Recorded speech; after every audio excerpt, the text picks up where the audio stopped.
আমাকে যদি কেউ জিজ্ঞাসা করে তোমার জীবনের সর্বশ্রেষ্ঠ কাজ কোনটা, আল্লাহর কাছে কৃতজ্ঞতা প্রকাশ করছি এই বলে যে এই মেডিকেল কলেজটা আমি প্রতিষ্ঠিত করতে পেরেছি, যার মাধ্যমে প্রতি বছর 250 ছাত্র ডাক্তার হয়ে বের হচ্ছে প্রতি বছর। এটি সবচেয়ে বড় সফলতা আমার জীবনে। যাই হোক, যখন আমার এই মেডিকেল কলেজ প্রতিষ্ঠিত হবে ম্যাডামের নামে, আমি এর আগে আমি বলতে চাই, এটা একটু অল্প স্মৃতিচারণ করলাম। আমি প্রথমেই বলতে চাই যে 5ই আগস্টে এই আন্দোলনে যারা শহীদ হয়েছেন তাদের আত্মার মাগফিরাত কামনা করছি।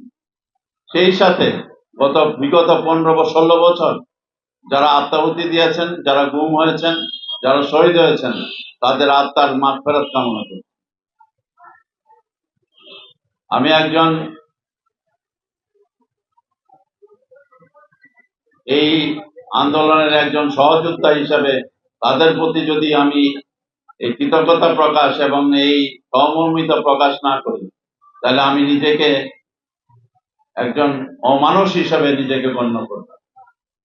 এবং আপনাদেরও উচিত তাদের প্রতি শ্রদ্ধা নিবেদন করা, তাদের আত্মার মাগফিরাত কামনা করা এবং এই স্বৈরাচার সরকারের থেকে তাদেরকে যে তারা তাদের জীবনের আত্মাহুতির মাধ্যমে এই দেশ যে দ্বিতীয়বার স্বাধীন হয়েছে, সেই জন্য তাদের প্রতি আল্লাহর কাছে দোয়া করা যেন তারা বেহেশত নসিব করে দেয়, তাদের জন্য বেহেশত নসিব।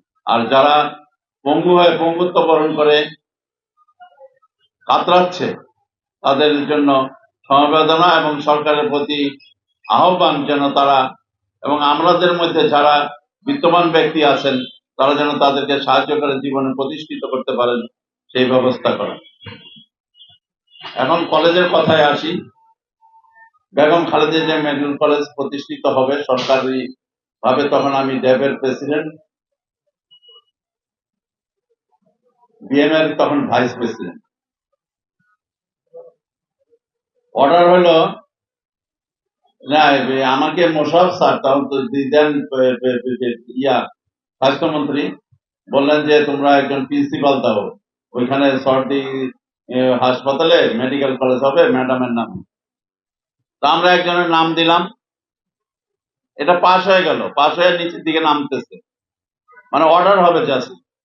জয়েন্ট সেক্রেটারি এখানে গেছে, মানে ফাইল নিচে নামছে, জয়েন্ট সেক্রেটারি এখানে গেছে, তখন এই প্রাইম মিনিস্টার অফিস থেকে এটা আটকে দেওয়া হলো, বললো যে ডেডিকেটেড একজনকে প্রিন্সিপাল করতে হবে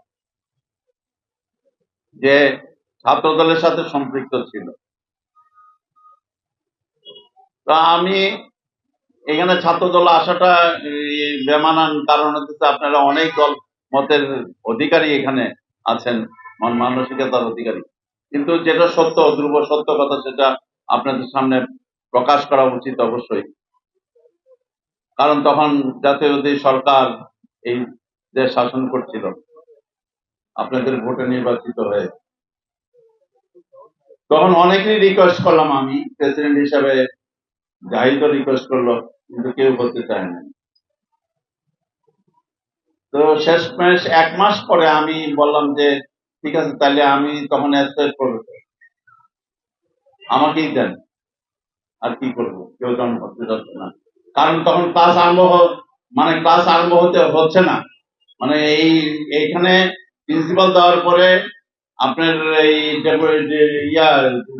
কি বলে ওই মাইগ্রেশনের মাধ্যমে ছাত্ররা আসবে, 100 জন ছাত্র, তাদেরকে ভর্তি করতে হবে, তারপরে ক্লাস আরম্ভ হবে। সেটা আমি 29শে মার্চ আমাকে পোস্টিং দেওয়া হলো এখানে। আমি 29 তারিখেই ডিজি অফিসের মাধ্যমে এখানে তো আর প্রিন্সিপাল পোস্ট ছিল না, প্রিন্সিপাল আমি ডিজি অফিসে জয়েন করে এখানে আসলাম। আসার পরে হাসপাতালের ডাইরেক্টর ম্যাডাম, তখন একজন পেডিয়াট্রিক্স এর হুসনে আরা ম্যাডাম ছিলেন, উনি আমাকে অ্যাডমিনিস্ট্রেটিভ অফিসারের রুমটা আমাকে বরাদ্দ করলেন প্রিন্সিপালের রুম হিসেবে। আর তাতে আপনাদের এখন যে সেক্রেটারি বাসার, তাকে স্টেনোটাইপিস্ট হিসাবে এবং একজন সেক্রেটারি সলিমুল্লাহ মেডিকেল কলেজের যে সেক্রেটারি ছিল তাকে সেক্রেটারি হিসাবে করে দিলেন। এই শুরু করলাম কাজ। ওই দিন বৃহস্পতিবার ছিল, শুক্রবার দিন আমি এই কি বলে পূর্ত মন্ত্রণালয়ের এডিশন সেক্রেটারি থেকে শুরু করে সবাইকে ডাকে ওই রুমে বসলাম। বসে তারপরে কিভাবে কি করা যায় এই কাজ শুরু হলো। যে কাজের ফিরিস্তি শাহনাজ, তারপরে কবির, তারপরে কাদের ভাই দিয়ে গেছে। মানে এখানে রাত্রে 12টা পর্যন্ত কাজ করেছি। আমি কোনো কোনো সময় ঢাকার বাইরে বিভিন্ন বিএমএ বা ডেবের কর্মকাণ্ডে যেতাম, রাত্রে আইসা তারপরে কাজ করতাম। 9টার সময় আসলেও প্রিন্সিপালের রুমে বসে বসে টিচাররা থাকতো। এবং শুক্রবার দিন আলাদা একটা দুপুরে একটা লাঞ্চই থাকতো এখানে, যে আমরা একসাথে লাঞ্চ করতাম এবং কাজ করতাম এই মেডিকেল কলেজকে প্রতিষ্ঠিত করার জন্য। এখানে 5 হেডেড মাইক্রোস্কোপ ছিল, তখন বাংলাদেশের কোনো মেডিকেল কলেজে 5 হেডেড মাইক্রোস্কোপ ছিল না। আমি 2টা 5 হেডেড মাইক্রোস্কোপ এনেছিলাম। অলিম্পাসের মাইক্রোস্কোপ কোনো মেডিকেল কলেজের ছাত্রছাত্রীরা চোখ দিয়ে কোনো স্লাইড দেখেনি। এখানে 10টা অলিম্পাসের মাইক্রোস্কোপ ছিল, এগুলো আমি জোগাড় করেছিলাম। এখানে বরিশাল মেডিকেল কলেজে একটা বাস দিয়েছিল সরকার। এই বাসটা ওইখানে অচল ছিল, কোনো চলতো না, কিছুই না। আমি ওই প্রিন্সিপাল ছিলেন আজিজ ভাই, আমার নাম আজিজ রহিম, অর্থোপেডিক্স এর প্রফেসর। ওনাকে রিকোয়েস্ট করে উনি বললো যে, আমি বললাম যে আপনার বাস তো চলে না, আপনার বাসটা আমাকে দেন। উনি তারপরে বাসটা দিয়ে দিলেন আমাকে, বাকি যে তুমি সেক্রেটারি সাহেবের কাছ থেকে অর্ডার করে নাও। আমি সেক্রেটারি সাহেব মিস্টার জাফরুল্লাহ খান সাহেব, আপনাদের first batch, second batch, third ব্যাচের ছাত্র ছাত্রীদের মনে থাকার কথা, উনি কিন্তু আমাকে যথেষ্টভাবে সাহায্য করেছেন।